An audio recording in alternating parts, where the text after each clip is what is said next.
बिस्मिल्लाहिर्रहमानिर्रहीम। अस्सलाम वालेकुम डियर स्टूडेंट्स। तो आज हम अपना क्लास 12 का फिजिक्स का हमारा चैप्टर नंबर 17 स्टार्ट हुआ है। ठीक है, फिजिक्स ऑफ सॉलिड्स। सो उसका टॉपिक नंबर 17.1 है classification of solids. Topic number 17.1 से ऊपर आपको एक छोटा सा पैराग्राफ दिया हुआ जिसके अंदर आपको मटेरियल्स के बारे में बताया गया कि हम मटेरियल्स को किस तरह से यूज करते हैं। मटेरियल्स डिपेंड करते ज़्यादातर अपनी कैरेक्टरिस्टिक्स पर, अपनी प्रॉपर्टीज पर, यानी कि उनकी प्रॉपर्टीज के हिसाब से हम क्या करते हैं, मटेरियल्स को यूज करते हैं इन डिफरेंट वेज। जैसे कि उनकी हार्डनेस, उनकी सॉफ्टनेस, इसके अलावा कंडक्टर है या नॉन कंडक्टर है, तो उसके हिसाब से मटेरियल्स को यूज करते हैं। और ज्यादातर मटेरियल्स का जो स्ट्रक्चर है वो डिपेंड करता है अपॉन द बॉन्डिंग, यानी कि उनके अंदर बॉन्डिंग जो है वो किस तरह की मौजूद है। सो फर्स्ट हमारे पास सॉलिड है, उसको हम नाम दे रहे हैं क्रिस्टलाइन सॉलिड्स का। अब हमारे पास जो क्रिस्टलाइन सॉलिड्स होती हैं इनका पैटर्न रेगुलर होता है, यानी कि रेगुलर पैटर्न के साथ ये मौजूद होती है। इनके अंदर जो अरेंजमेंट होती है of the molecules, arrangement of molecules, वो भी क्या होती है, कांस्टेंट होती है। मीन्स के रेगुलर पैटर्न के साथ हमारे पास क्रिस्टलाइन सॉलिड्स जो हैं एक खास पॉइंट पे हमारे पास मॉलिक्यूल जो है वो क्या होते हैं, अरेंज्ड होते हैं। ठीक है, जैसे कि हमारे पास हम मेटल्स की बात करते हैं, कॉपर, आयरन की बात करते हैं, जिंक, आयनिक कंपाउंड्स में हमारे पास NaCl, ठीक है ना, सोडियम क्लोराइड। इसके अलावा हमारे पास जो सिरेमिक है उसके अंदर हमारे पास जोरनिक। ठीक है, तो इस तरह के जो सारे मेटल्स हैं ये हमारे पास क्रिस्टलाइन सॉलिड्स है। मीन्स के अंदर जो मॉलिक्यूल्स की अरेंजमेंट होती है वो रेगुलर होती है। ठीक है, इसके अलावा हम कहते हैं कि क्रिस्टलाइन सॉलिड्स को किस तरह से स्टडी करते हैं कि उनके अंदर अरेंजमेंट ऑफ एटम्स, आयंस और मॉलिक्यूल्स किस तरह से, उनके अंदर जो बॉन्डिंग है वो किस तरह से मौजूद है, ठीक है, एग्जिस्ट करती है। सो क्रिस्टलाइन सॉलिड्स को हम स्टडी करते हैं with the help of X-ray technique. ठीक है, एक्सरे टेक्निक के जरिए उनके अंदर जो बॉन्डिंग है एटम की, मॉलिक्यूल की, आयन की, ठीक है, तो हम उसको क्या करते हैं, इजीली स्टडी करते हैं। अब इसके अलावा जब हम और बात करते हैं कि हमारे पास क्रिस्टलाइन सॉलिड जो है वो स्टैटिक नहीं होते हैं। स्टैटिक नहीं होते मीन्स के रेस्ट पे नहीं होते हैं, हमेशा ये कुछ ना कुछ करते हैं। मीन्स के क्रिस्टलाइन सॉलिड्स में हम जब बात करते हैं कि ये जहाँ फिक्स पॉइंट में मॉलिक्यूल्स मौजूद हैं, एटम्स जो फिक्स पॉइंट पे मौजूद होते हैं, एट दी फिक्स पॉइंट, उसी फिक्स पॉइंट पे एटम जो है वो क्या कर रहे होते हैं, हल्की हल्की वाइब्रेशन कर रहे होते हैं। मीन्स कि अपनी जगह पे क्या कर रहे होते हैं, हिल रहे होते हैं, थोड़ी बहुत वाइब्रेशन जो है वो शो कर रहे होते हैं। ठीक है, अब इसी वजह से हम कहते हैं कि हमारे पास क्रिस्टलाइन सॉलिड जो है वो रेस्ट पे नहीं होते हैं, यानी कि वाइब्रेशन मोड पे होते हैं, वाइब्रेट करते हैं। अब एटॉमिक वाइब्रेशन के अलावा जब हम बात करते हैं कि हमारे पास एटम जो है वो क्रिस्टलाइन सॉलिड्स में क्या कर रहे हैं, वाइब्रेट कर रहे हैं, हमारे पास फोर्स होती है which is called cohesive forces, जो कि मॉलिक्यूल्स के दरमियान, मॉलिक्यूल्स, एटम्स और आयंस के दरमियान ये मौजूद होती हैं ताकि इनका जो स्ट्रक्चर है वो मेंटेन रह सके। क्योंकि अगर हमारे पास एक क्रिस्टलाइन सॉलिड है, उसका जो रेंज है वो वाइड है, फैली हुई है, बहुत ज्यादा लॉन्ग है, ठीक है ना, तो उसके अंदर ये क्या करेगी, उसके स्ट्रक्चर को के बॉन्डिंग ऑफ मॉलिक्यूल, एटम और आयन की जो बॉन्डिंग है उसको मेंटेन करके रखती है कोहेसिव फोर्सेस। ठीक है, और जब हम मुख्तलिफ क्रिस्टलाइन सॉलिड्स की बात करते हैं तो उनके अंदर जो क्रिस्टल्स की बात करते हैं, ठीक है ना, हर क्रिस्टल की बात करते हैं तो उसका एक खास टेम्परेचर होता है। ठीक है ना, एक खास टेम्परेचर होता है जिसके ऊपर ये वाइब्रेट कर रहे होते हैं नॉर्मली। लेकिन अगर टेम्परेचर जो है उससे ज्यादा हो जाता है तो क्रिस्टल जो है वो क्या होते हैं, ब्रेक डाउन हो जाते हैं, टूट जाते हैं। और जब वो ब्रेक होते हैं मीन्स के वो क्या करते हैं, मेल्ट होना शुरू हो जाता है। मीन्स के पहले सॉलिड फॉर्म में था, मीन्स की अरेंजमेंट जो थी वो इसकी ऑर्डर थी, लेकिन बाद में जब इसका टेम्परेचर ज्यादा हो गया थी, क्या हो रहा है, लिक्विड में चेंज हो रही है, मीन्स की डिसऑर्डर हो रही है। इसके अलावा क्रिस्टलाइन सॉलिड्स की जब हम टेम्परेचर की बात करते हैं और मेल्टिंग पॉइंट की बात करते हैं, तो क्रिस्टलाइन सॉलिड्स का जो मेल्टिंग पॉइंट है वो हमारे पास डेफिनेट है। ठीक है, अब हम दूसरे सॉलिड जो हमारे पास है, अमोर्फस सॉलिड, उसकी बात कर लेते हैं। दूसरी जो क्लासिफिकेशन हमारे पास सॉलिड की, तो दूसरे नंबर पे हमारे पास आता है अमोर्फस सॉलिड। अब अमोर्फस का मीनिंग होता है कि without any form, without form and structure, यानी कि अमोर्फस जो है उसका कोई भी जो सॉलिड्स होते हैं, अमोर्फस सॉलिड्स होते हैं, उनका कोई खास फॉर्म या उनका कोई खास स्ट्रक्चर नहीं होता। इसलिए हम कहते हैं ज्यादातर ये मौजूद होते हैं in the form of liquid और इनके अंदर जो पैटर्न होता है अरेंजमेंट ऑफ मॉलिक्यूल्स आइंस वगैरह जो होती है वो भी रेगुलर नहीं होती है, मीन्स के फैली हुई होती है, स्कैटर्ड हुई भी होती है, कोई खास पैटर्न नहीं होता है इनका, ठीक है ना, इसलिए वो लिक्विड की फॉर्म में मौजूद होती है। जैसे कि हम बात करते हैं, हमारे पास एक ग्लास है। जब हम एक ऑर्डिनरी ग्लास की बात करते हैं तो वो जब ऑर्डिनरी टेम्परेचर पे पड़ा होता है तो वो सॉलिड फॉर्म में होता है, लेकिन जब हम इस गिलास को हीट करना शुरू करते हैं, ठीक है, तो जब हम गिलास को हीट करते हैं तो ये हमारे पास जो बनता है इसका जो वो सॉफ्ट हो जाता है, मीन्स कि इसका स्ट्रक्चर जो है वो सॉफ्ट हो जाता है। और अगर मजीद हीट करते हैं तो ये पेस्ट लाइक स्ट्रक्चर जो है, पेस्ट की हालत में हमारे पास क्या होता है, मौजूद हो जाता है, ठीक है ना, मीन्स कि हमारे पास जो एज अ रिजल्ट बनता है वो क्या बनता है, पेस्ट बनता है। और अगर मजीद हीट करते हैं हमारे पास तो हमारे पास एक विस्कस लिक्विड बन जाता है, ठीक है। और जब ये पेस्ट बनता है हम कहते हैं कि 800 डिग्री सेंटीग्रेड टेम्परेचर पर हमारे पास जो ग्लास है वो शो करता है स्टेट ऑफ पेस्ट, ठीक है। और अगर मजीद हीट करते हैं 900 डिग्री सेंटीग्रेड और 1000 डिग्री सेंटीग्रेड तो ये हमारे पास विस्कस लिक्विड की फॉर्म में मौजूद होता है। यही वजह है कि हम अमोर्फस सॉलिड्स को ग्लासी सॉलिड्स भी कहते हैं, ग्लासी सॉलिड्स भी कहते हैं।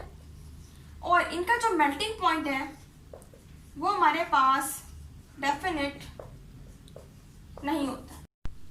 सो अब हमारी थर्ड क्लासिफिकेशन है सॉलिड्स की, जिसको हम नाम दे रहे हैं पॉलीमेरिक सॉलिड्स का, ठीक है।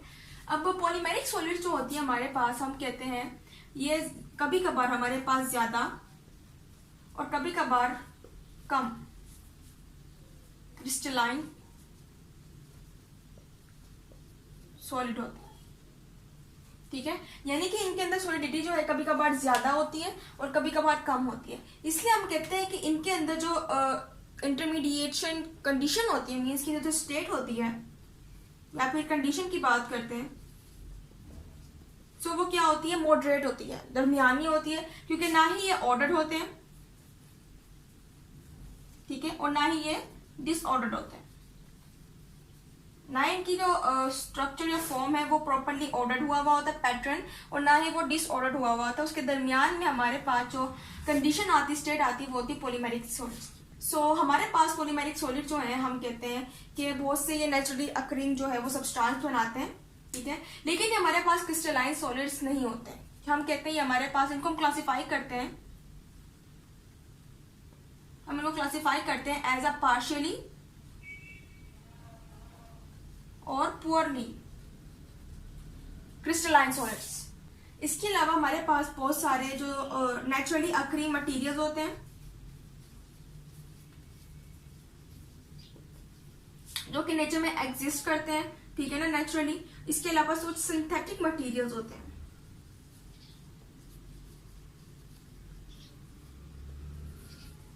सो इन दोनों टाइप के मटेरियल जो है हमारे पास ज्यादा, हम कहते हैं कि पॉलीमर्स की वजह से वजूद में आते हैं, ठीक है। मीन्स के पॉलीमर्स का पूरा स्ट्रक्चर जो है वो large group of naturally occurring materials and synthetic materials को बनाता है, ठीक है। अब हम जब बात करते हैं मटेरियल्स में, हमारे पास प्लास्टिक एंड सिंथेटिक रबर, इनको हम कहते हैं ये हमारे पास क्या है, पॉलीमर्स है। हम इनको नाम देते हैं पॉलीमर्स, क्यों, क्योंकि इसके अंदर जो है पॉलीमराइजेशन फ्रैक्शन का प्रोसेस होता है, ठीक है। अब हमारे पास पॉलीमराइजेशन का प्रोसेस क्या होता है, पॉलीमराइजेशन के अंदर हमारे पास जो सिंपल मॉलिक्यूल्स होते हैं वो क्या होते हैं, केमिकली कंबाइंड होते हैं,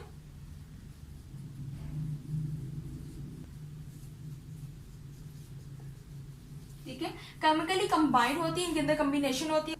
अब यही हमारे पास जो सिंपल मॉलिक्यूल्स हैं ये बनाते हैं लॉन्ग चेन मॉलिक्यूल्स।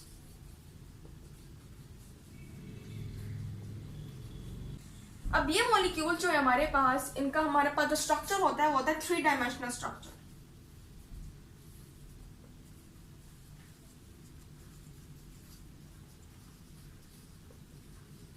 ठीक है। सो पॉलीमराइजेशन का प्रोसेस होता है हमारे पास ज्यादा प्लास्टिक में, सिंथेटिक रबर में, इसलिए हम इनको नाम देते हैं पॉलीमर्स का, ठीक है। इसके अलावा जब हम मजीद बात करते हैं इन सॉलिड्स की, सो इन सॉलिड्स की हमारे पास जो स्पेसिफिक ग्रेविटी होती है वो लो होती है, they have low specific gravity. Specific gravity हमारे पास, जिसको हम कहते हैं कि हमारे पास जो डेंसिटी होती है ऑफ द ऑब्जेक्ट, ठीक है, and density of the water, ठीक है, ये हमारे पास बराबर होती है स्पेसिफिक ग्रेविटी के। और स्पेसिफिक ग्रेविटी को हम कहते हैं कि हमारे पास में कोई यूनिट्स नहीं होते, मीन्स कि इनकी स्पेसिफिक ग्रेविटी क्या होती है, बहुत ज़्यादा कम होती है। यानी कि जब हम इनको वाटर में जब ये फ्लो करेंगे, कोई भी हमारे पास लिक्विड है, कोई भी फ्लूइड है, सो उनके अंदर ये इजिली फ्लो करेंगे क्योंकि इनकी स्पेसिफिक ग्रेविटी कम होने की वजह से। अब स्पेसिफिक ग्रेविटी लो है, इसी वजह से इनकी जो स्ट्रेंथ टू वेट रेशियो है, स्ट्रेंथ टू वेट रेशियो वो गुड होती है इनके अंदर, ठीक है ना, they have good strength to weight ratio. Means के स्ट्रेंथ टू वेट रेशियो हमारे पास होती है कि आपके अंदर कितनी स्ट्रेंथ है कि आप वेट को लिफ्ट कर सके, जो कि आपकी बॉडी ने डिवाइड किए होते हैं, ठीक है। सो इनके अंदर ये प्रॉपर्टी है कि इनके अंदर इतनी स्ट्रेंथ होती है कि they can lift the weight. इसके अलावा हम कहते हैं कि पॉलीमेरिक सॉलिड्स में हमारे पास जो एलिमेंट्स है, यानी कि पॉलीमेरिक सॉलिड्स के जो मेन एलिमेंट्स है वो क्या है, ठीक है, यानी कि केमिकली कॉम्बिनेशन किसके साथ होता है। हम इसके अंदर हमारे पास जो कॉम्बिनेशन होता है वो मेनली होता है विद कार्बन, ठीक है, यानी कार्बन ही हाइड्रोजन के साथ जुड़ा होता है, कार्बन ही कुछ केसेस में नाइट्रोजन के साथ जुड़ा होता है, कुछ केसेस में ऑक्सीजन के साथ जुड़ा होता है, कुछ केसेस में नॉन मेटल जो होते हैं एलिमेंट्स उनके साथ जुड़ा होता है, कुछ जो है कुछ केसेस में मेटल एलिमेंट्स के साथ जुड़ा होता है, ठीक है। तो कार्बन इसमें हमारे पास जो है वो as a main element act कर रहा होता है, ठीक है। इसके अलावा जब हम नेचुरल रबर की बात करते हैं, नेचुरल रबर जिसका फॉर्मूला हमारे पास है C5H6N, ठीक है। अब जब हम इस नेचुरल रबर की बात करते हैं तो ये नेचुरल रबर भी हमारे पास प्योरली बना होता है विद द इंटायरली हाइड्रोकार्बन्स, यानी कि कार्बन और हाइड्रोजन मिलकर हमारे पास प्योरली क्या बना रहे होते हैं नेचर में, नेचुरल रबर, जिसका फॉर्मूला होता है हमारे पास C5H6N। अब हमारे पास जो फोर्थ क्लासिफिकेशन है सॉलिड्स की वो है क्रिस्टल लैटिस। जब हम बात करते हैं हमारे पास क्रिस्टलाइन सॉलिड्स की, तो क्रिस्टलाइन सॉलिड्स का जो स्ट्रक्चर होता है ज्यादातर वो होता है 3 डायमेंशनल स्ट्रक्चर, ठीक है। अब इन 3 डायमेंशनल स्ट्रक्चर की जब हम बात करते हैं, जब इनकी रिपीटेशन होती है, मीन्स के एक डायमेंशनल स्ट्रक्चर के ऊपर दूसरा चढ़ा हुआ होता है, दूसरे पे तीसरा चढ़ा होता है, यानी कि ये रिपीट हुए होते हैं ओवर इट, रिपीट होते हैं over it again and again, यानी कि दोबारा इनके ऊपर क्या हो रही थी, तय चढ़ रही होती है, यानी कि 3 डायमेंशनल स्ट्रक्चर था उसके ऊपर 3 डायमेंशनल स्ट्रक्चर और आ गए, ठीक है। सो ये हमारे पास स्ट्रक्चर कहलाता है जो ओवरऑल फिर बनता है, जो रिपीटेशन ऑफ 3 डायमेंशनल स्ट्रक्चर की, वो होता है क्रिस्टल लैटिस, ठीक है। सिंगल जो 3 डायमेंशनल यूनिट्स होते हैं हमारे पास, वो हमारे पास होता है यूनिट सेल, ठीक है ना। सो यूनिट सेल हमारे पास क्रिस्टल लैटिस में मेल होता है, जो कि क्या कर रहा है, अटैच कर रहा होता है और बना रहा होता है 3 डायमेंशनल स्ट्रक्चर, ठीक है। अब यही यूनिट सेल्स की रिपीटेशन होती है, ये यूनिट सेल्स एक के ऊपर चढ़े होते हैं, रिपीटेशन होती है इनकी इन द डायमेंशनल स्ट्रक्चर, और फिर ये हमारे पास ओवरऑल क्या बनाते हैं, क्रिस्टल लैटिस बनाते हैं। जैसे कि आपकी बुक में NaCl के स्ट्रक्चर की बात की हुई है, ठीक है ना, कि NaCl जब हमारे पास है उसका स्ट्रक्चर जो है वो 3 डायमेंशनल होता है और क्रिस्टल लैटिस होता है, ठीक है। अब इसके अंदर भी यूनिट सेल जो है एक के ऊपर चढ़े होते हैं और क्या करते हैं, साइड्स पे जुड़े होते हैं, कॉर्नर्स पे जुड़े होते हैं। इसके अलावा हम कहते हैं जो साइड्स पे जुड़े होते हैं हमारे पास बन रहे होते हैं यूनिट सेल्स, एक दूसरे के साथ जुड़े होते हैं, वो हमारे पास ज्यादातर राइट एंगल पे मिलते हैं। इसके अलावा जो कॉर्नर्स में होते हैं उनके एंगल जो है वो चेंज होते हैं, ठीक है, डिफरेंट एंगल्स पर वो क्या हो रहे थे, मिल रहे होते हैं। फिर हमारे पास पूरा का पूरा जो स्ट्रक्चर होता है NaCl का, उसको हम नाम देते हैं क्रिस्टल लैटिस का, ठीक है। सो ये था आज का हमारा लेक्चर। मुझे आपको लेक्चर समझ आया होगा, तो इंशाल्लाह अगले लेक्चर में मजीद जो टॉपिक्स हैं चैप्टर नंबर 17 के उसको हम स्टडी करेंगे। सो तब तक के लिए अल्लाह हाफिज।